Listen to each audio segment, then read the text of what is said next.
Kalau kita ngomongin soal keuangan di Indonesia, ada 3 huruf yang pasti sering banget kita lihat. OJK, Otoritas Jasa Keuangan. Tapi, pernah nggak sih kita berhenti sejenak dan bertanya, apa sebetulnya tugas mereka? Apa hubungannya sama tabungan, investasi, atau bahkan pinjaman online yang kita pakai? Nah, yuk kita kupas tuntas siapa sebenarnya sang penjaga keuangan Indonesia ini. Pasti familiar banget kan sama logo ini? Kelihatannya ada di mana-mana ya. Di pintu bank, di iklan-iklan reksadana, sampai nongol di berita ekonomi. Logo ini tuh kayak sebuah penanda, sebuah janji. Janji bahwa semua aktivitas keuangan itu ada yang ngawasin. Tapi yang diawasi itu siapa aja? Dan yang lebih penting, ini semua buat kepentingannya siapa? Oke, kita langsung aja ke pertanyaan paling dasarnya. Sebenarnya OJK itu apa sih? Apa tugas utamanya? Nah, ini dia definisinya. Coba deh, kita fokus ke 2 kata yang penting banget di sini. Independen dan seluruh. Independen itu artinya OJK dirancang untuk nggak bisa diintervensi oleh pihak manapun. Mereka itu kayak wasit yang netral di lapangan. Terus, kata seluruh itu nunjukin betapa luasnya jangkauan mereka. Jadi ini bukan cuma soal bank ya, tapi semua ekosistem keuangan kita. Dan cakupannya ini bener-bener luas loh. Coba bayangin, mulai dari bank tempat kita nabung sehari-hari, pasar modal tempat kita beli saham, polis asuransi jiwa atau kendaraan, sampai dana pensiun buat hari tua. Bahkan aplikasi pinjaman online atau fintech yang ada di ponsel kamu itu, semuanya berada di bawah satu payung pengawasan yang sama, OJK. Jadi hampir setiap transaksi keuangan modern kita, itu ada sentuhan OJK-nya.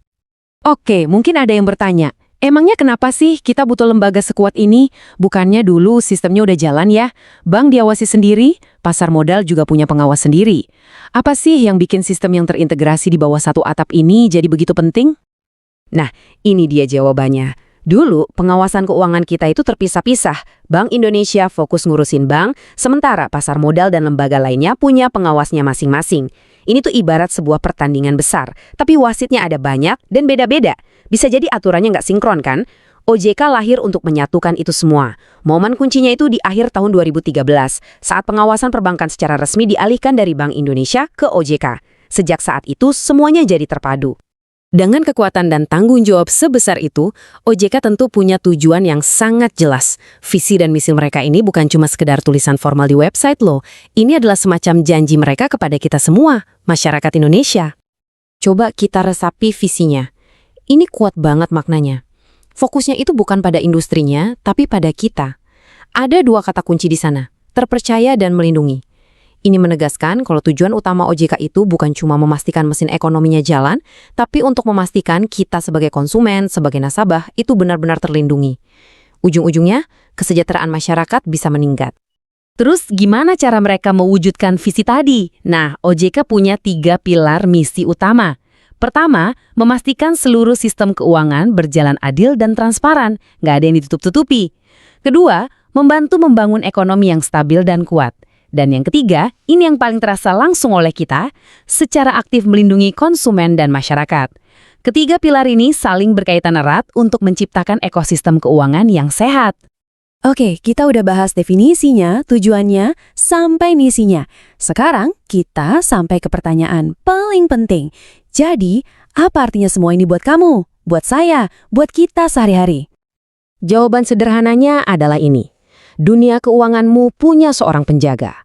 Setiap kali kamu berinteraksi dengan bank, asuransi, atau fintech yang terdaftar di OJK, kamu tahu bahwa ada pihak netral yang menetapkan aturan main, mengawasi pelaksanaannya, dan siap bertindak kalau ada yang salah. OJK itu adalah guardian yang memastikan sistemnya berjalan sebagaimana mestinya, demi keamanan kita semua. Jadi, lain kali kalau kamu lihat logo OJK itu lagi, kamu sekarang tahu ada sistem besar yang bekerja di belakangnya untuk melindungi kepentinganmu. Nah, pertanyaannya sekarang untuk direnungkan. Setelah tahu ada wasit dalam permainan keuangan ini, apakah itu mengubah cara kamu memandang keamanan uangmu? Pikirkan lagi deh.